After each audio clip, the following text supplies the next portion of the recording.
E aí, planejar a aposentadoria é um desafio, né? Especialmente quando a gente se depara com o mundo dos ETFs. Parece complicado, mas olha, hoje a gente vai descomplicar tudo isso. Vamos montar um mapa, um caminho bem simples para construir uma carteira sólida para o longo prazo. Bora lá?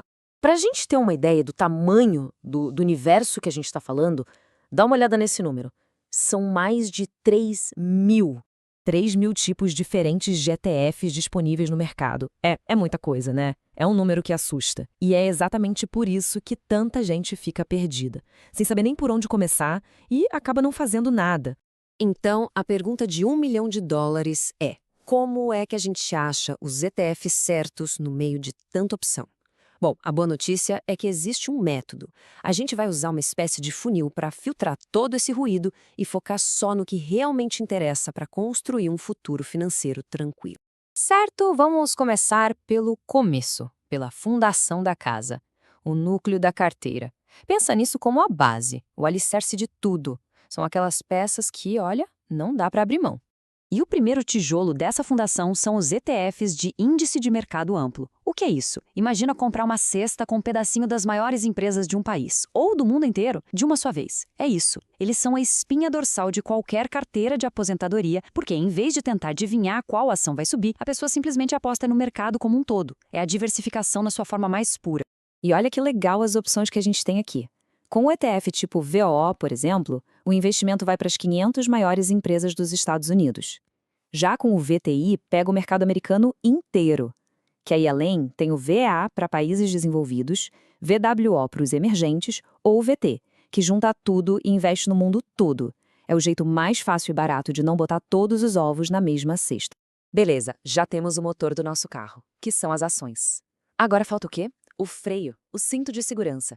E esse papel é dos ETFs de renda fixa, os famosos bonds. Eles nada mais são do que empréstimos para governos ou grandes empresas. E a função deles é justamente essa: trazer estabilidade, segurar as pontas quando o mercado de ações resolve dar uma chacoalhada. E aqui também tem opções interessantes. O BND e o AGG, por exemplo, investem em títulos do Tesouro Americano, que são considerados os mais seguros do planeta. Agora, olha o TIP. Ele tem um superpoder. O valor dele se ajusta com a inflação, ou seja, ele protege o dinheiro de perder valor com o tempo. É uma peça de defesa importantíssima no tabuleiro. Certo. Nossa base, o núcleo da carteira, está montada e bem sólida. Agora a gente pode descer um pouco mais no nosso funil. Vamos falar sobre alguns ajustes, uns temperos opcionais que podem ser adicionados. Mas ó, a palavra-chave aqui é cautela.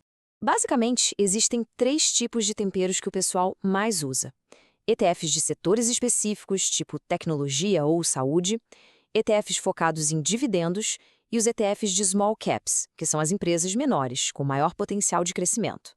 E essa tabela mostra muito bem a lógica da coisa. Por que alguém adicionaria um ETF de small caps, como o VB? Simples, para buscar um retorno maior no longo prazo. Mas nada de graça, né? O preço que se paga é um risco maior, mais volatilidade. A carteira vai balançar mais. É uma aposta no crescimento, sabendo que a viagem vai ter mais turbulência. Agora, um ponto super importante. E os ETFs de setor e de dividendos? Para a maioria das pessoas pensando em aposentadoria, eles não são essenciais. E o motivo é bem simples. As empresas de tecnologia, de saúde, as que pagam dividendos, elas já estão todas dentro daqueles ETFs de mercado amplo que a gente viu no começo. Então, comprar um ETF separado para elas pode ser, na prática, chovendo molhado.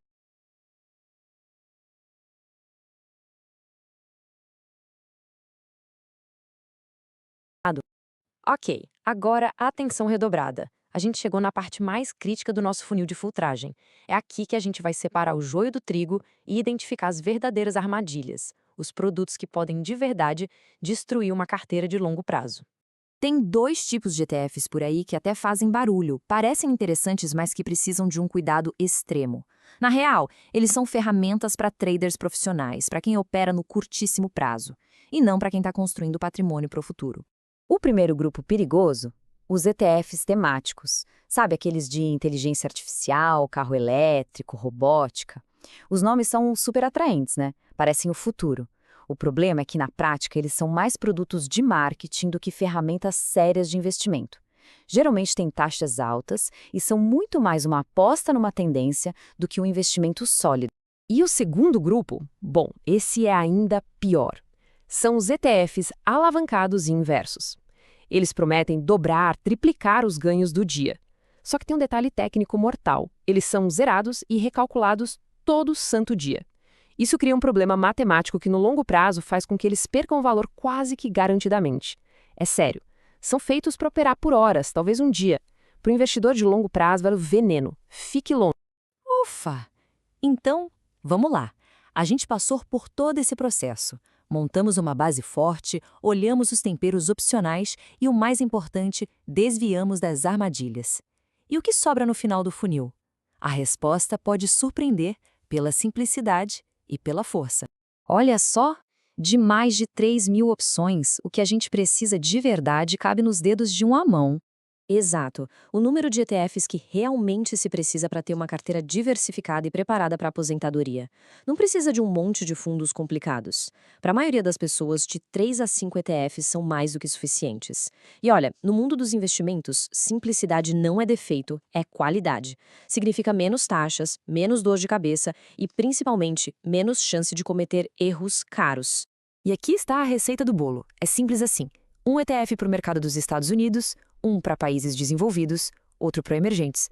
Joga ali um de renda fixa para dar aquela estabilidade e, se quiser um gostinho a mais, uma pitada opcional de small caps ou dividendos. Pronto. A carteira está diversificada, barata e fácil de cuidar pelas próximas décadas. E para fechar, fica uma pergunta no ar para a gente pensar. Depois de ver tudo isso, vale a pena dar uma olhada na própria carteira e perguntar: ela é simples ou complexa? Muitas vezes, a complexidade que vendem por aí serve mais para quem vende do que para quem compra. Talvez, só talvez, o caminho mais inteligente seja também o mais simples.